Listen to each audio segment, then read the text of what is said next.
of your paper. And if you write a review article, it stays somewhere in between. It's completely random, depending on the topic and also depending on the journal, not the journal, but mainly depending on the topic.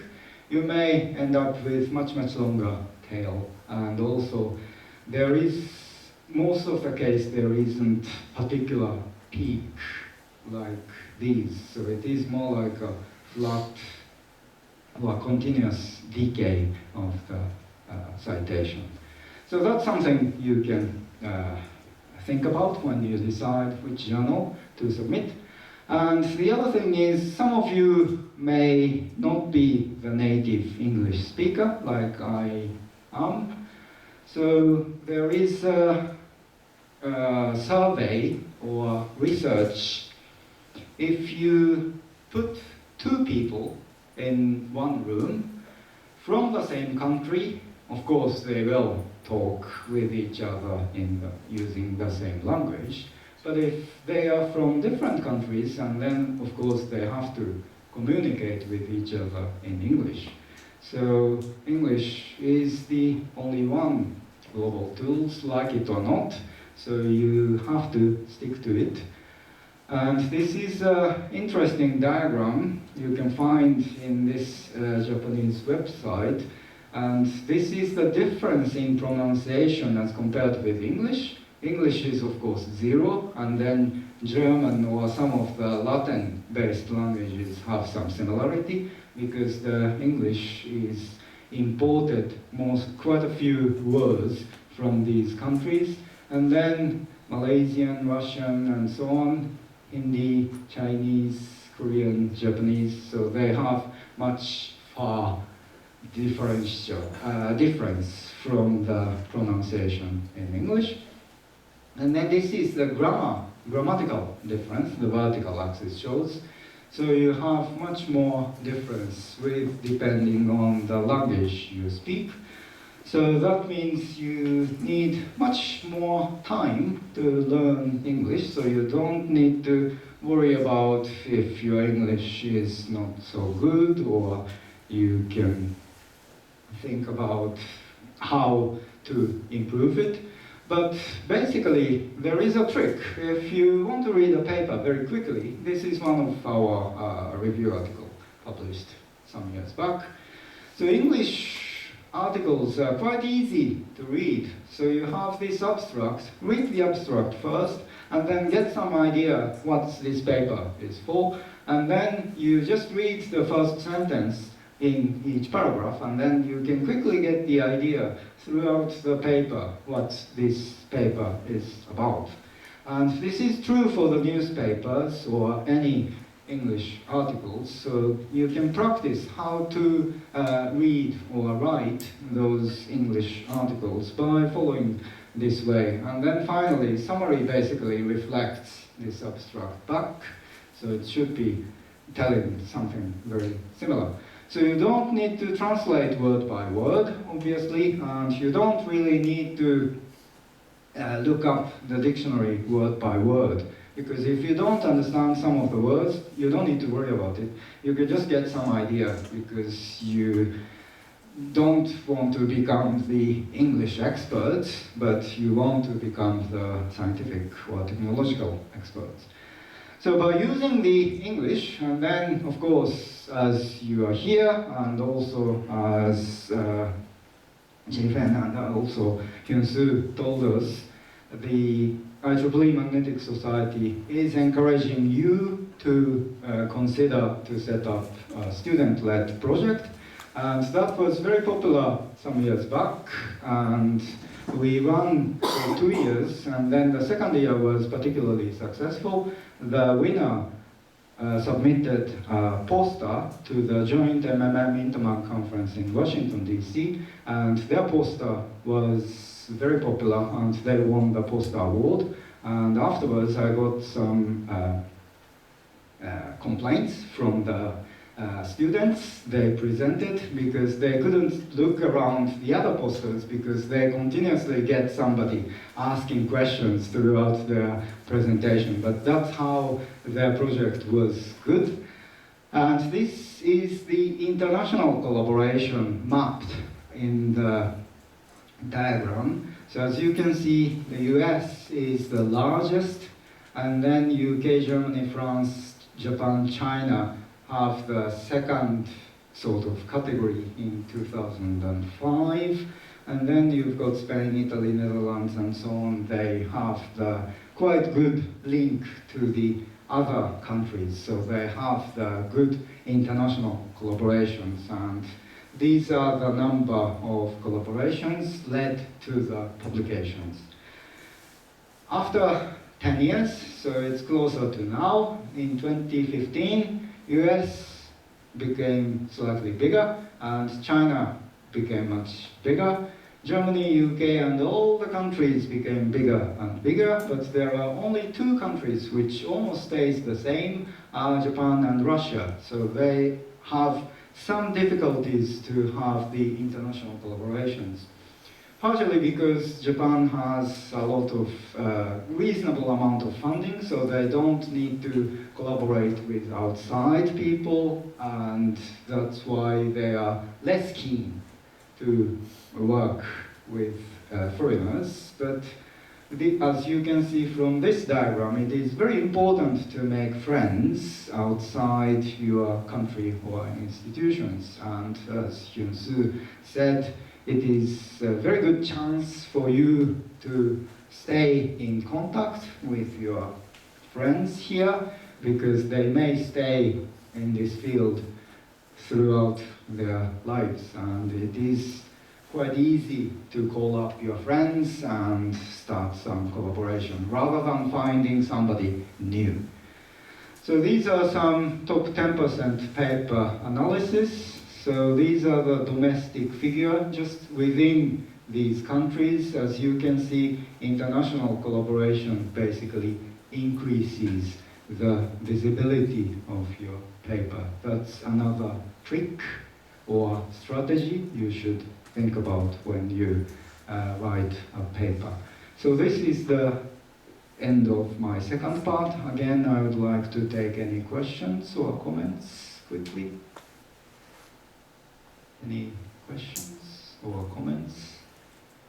You can find all these slides on the Google Doc, so you can feel free to download it. And then the last part is as my role of as the president of the Magnetic Society. I need to give some brief introduction of the Magnetic Society. So these are the distribution of the members, of our members. We have about 2,600 or plus members in the world.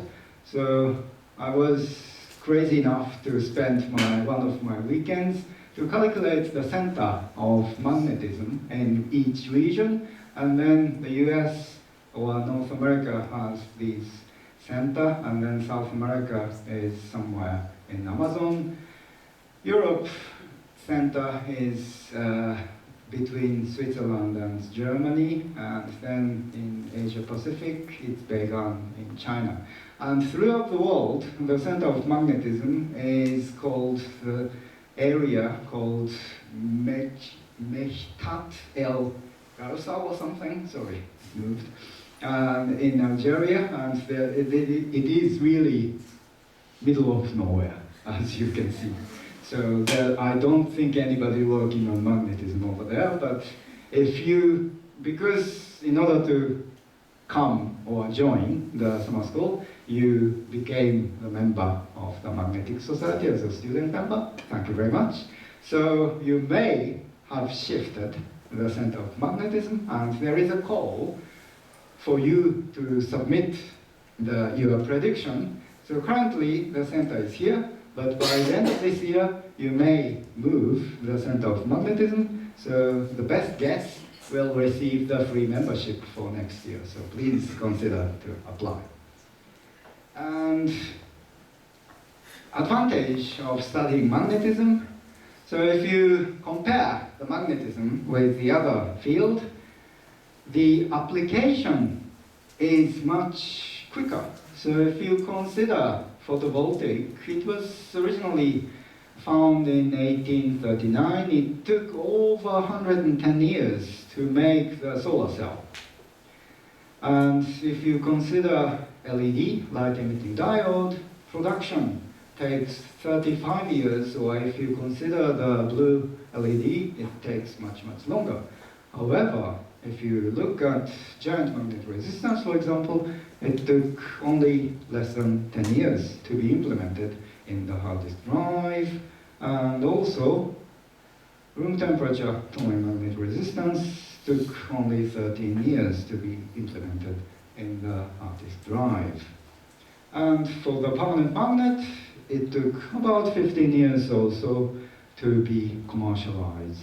So our field is much more application-oriented in a sense, as compared with our competitive solid-state-based field.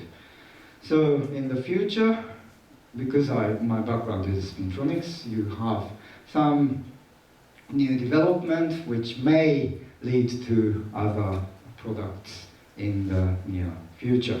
So you are in a very lucky position. And if you are also much more ambitious, and then you can think about to consider to apply, not apply, but to be awarded by this particular committee somewhere in Sweden.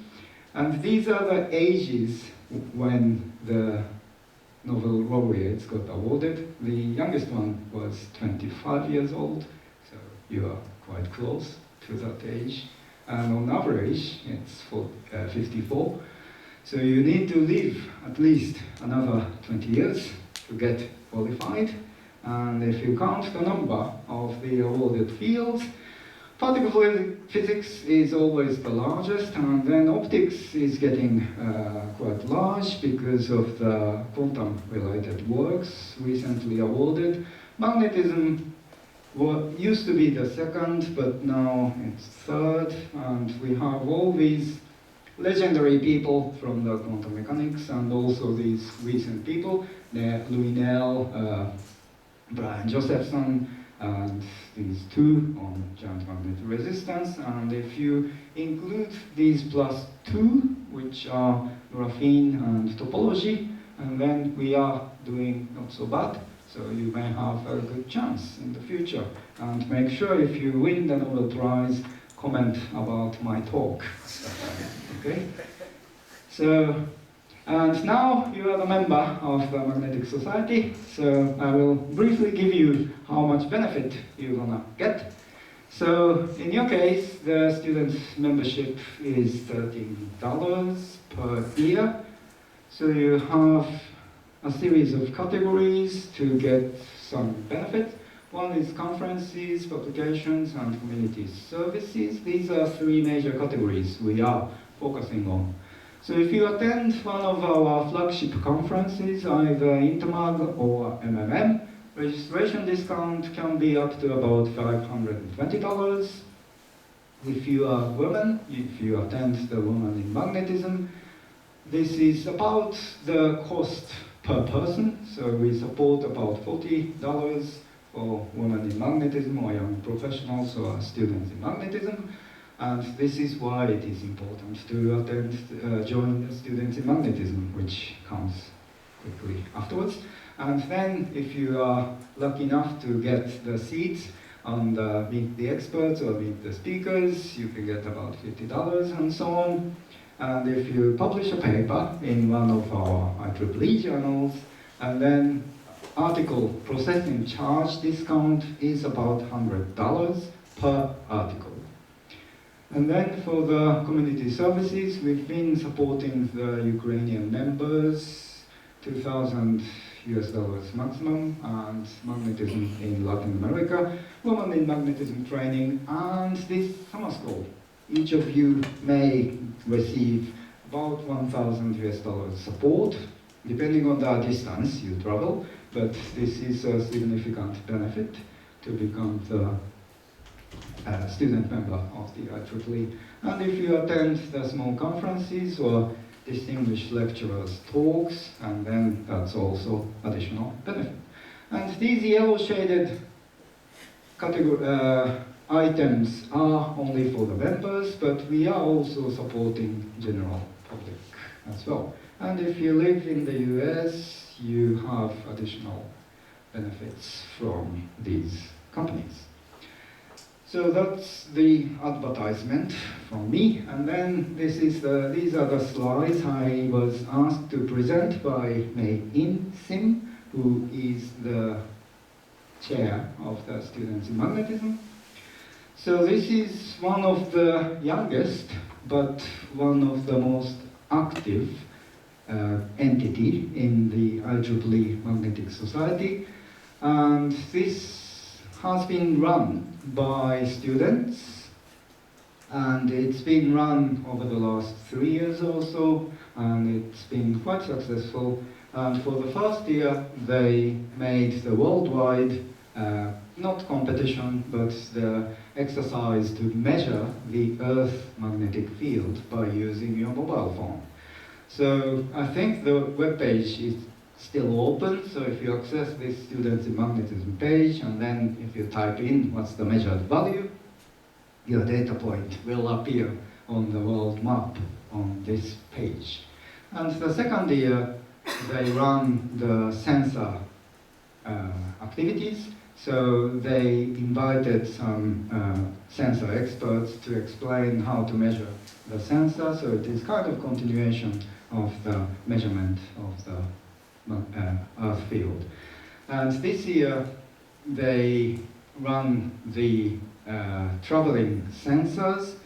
So they have distributed some sensor kits, and then the rule is they have to hand their sensor kits after measuring some magnetic field, hand to their friend, and then we will give award for the longest traveled one and also the most traveled one, how many people they pass through before the sensor breaks down. So these are the volunteers. So Mei-In Sim is the chair, Maria and Audrey. These three are the original members, and then they expanded with including all these people, and I'm just here to promote their activity. So what they do is they do the networking opportunity, offer the networking opportunities. So they, every time at our flagship conferences, they have the networking events, and then they organize virtual coffee hours on Saturday, usually either every fortnight or once a month. And then they try to organize some career development. So they try to introduce a mentoring scheme starting from New York University, and then they've been quite active on the outreach activities, especially to the high school students nearby. So these are some activities they did: MMM 2022, Intermag last year, and MMM, so this should be 23, and Brazil last month. And ICM and joint MMM Intermag are the coming events. So if you're planning to attend these conferences, please do sign up to the Students in Magnetism event, and even to volunteer to be the organizer. So this is the gather town they use for the virtual coffee hours, and they organize some seasonal events like Halloween and some others, and also they invite some people to give scientific lecture as well. I think Ravi will give this Saturday or something. And these are some local outreach events done in Singapore, Netherlands, US, and Spain, I think.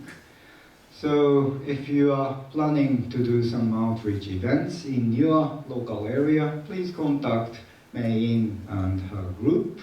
so that they can support your activity. And these are the things they have done, as I've already explained. And they have set up this new forum so that if you are attending one of the future conferences, and if you want to share a room or if you want to share a taxi from the airport to the conference venue, you can always talk with somebody in the forum to get some buddy or support. So that can be quite useful. And finally, they are one of the organizing bodies of this around the clock, around the globe conference, which is a purely virtual conference. They've been running since the COVID pandemic, and this runs throughout 24 hours, but of course you can only attend your regional part, or you can take the listen to the recording afterwards. So please do sign up or submit your abstract to the ATC/ATG as well. And you can find out more on this webpage, and I believe all of you have got the t-shirt, and I think the plan is all of you wear those t-shirts on the day of the excursion, so that we can have a nice photograph. So if you haven't received the t-shirt, contact one of those organizers with the amber thread on the neck. Okay, that's all I have on my slides, and thank you very much.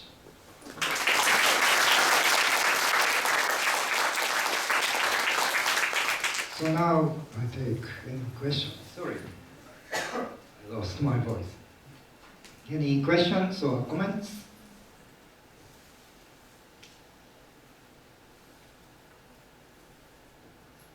And you need some alcohol to digest, I guess. Because the night is still young, so they're waiting to go outside. But don't forget to get the t-shirts that, as Fumi mentioned, we have a lot of t-shirts outside that May sent us from Singapore. So when you walk out, please do take one. Any questions?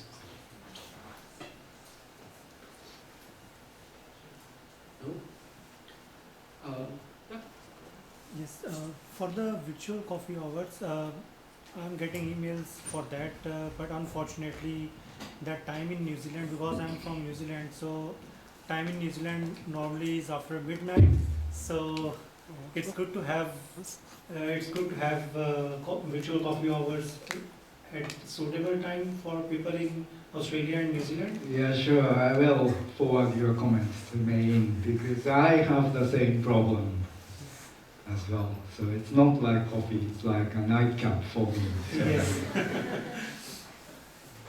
I will tell her. Yeah, thank you. Thank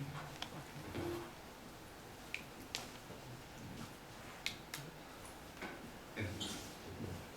Yes, now that there was that question about the coffee hour, what is the format of this coffee hour? Because I think I've been asked to participate, so I'm curious. So this is basically just a virtual, completely virtual format, and sorry. Yeah, so they use this software called GatherTown, which we used at the Intermag in Lyon and some other conferences, which converted to be virtual in the past. So you log in and your name appears like this, and then you choose your icon, whatever icon you want to be shown up, and then you just walk through this room and then face to one of the people, and then you start to chat directly with the people. So it takes quite a lot of internet bandwidth, but it is quite interesting to have the direct communication. And also, if there are few people gathering in the same position, and then you can talk with each other among the group. So that's the format, and you are not required to prepare your coffee, and if you are a tea person, you are very welcome to drink tea as well. So that's the format, and then basically it is like an informal chatting between the participants. Yeah, sounds interesting. I look forward to it. Yeah, thank you. So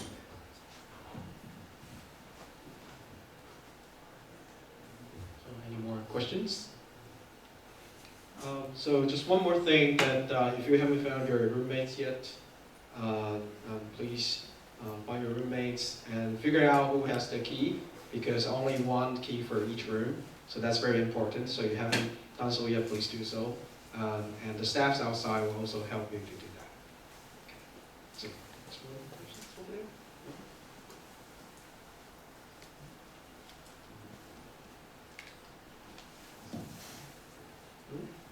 So then, let's thank Atsufumi again. Thank you very much. So enjoy your semester. And we'll resume the morning session at 8:30 over here. And before that, I mean, once you wake up, you can go to the breakfast, the dining hall for the breakfast, and you have those tickets with you.